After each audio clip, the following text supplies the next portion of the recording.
So I went to Walmart to pick up some fuel injector cleaner, and they had a 2-pack for $6.37, or you could buy one same size for $6.64. So it unclogs dirty fuel injectors, it helps restore power and acceleration, and it's made with jet fuel. It helps save gas by keeping your fuel injector clean. Just add one bottle around every oil change. So we got our vehicle right here. Let's go ahead and pop open the gas cap.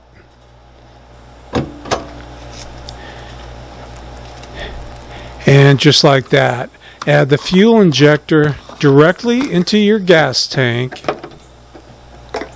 Give the bottle a little squeeze to get out every last drop. And you're good for another couple of months. I add one about every 2 months.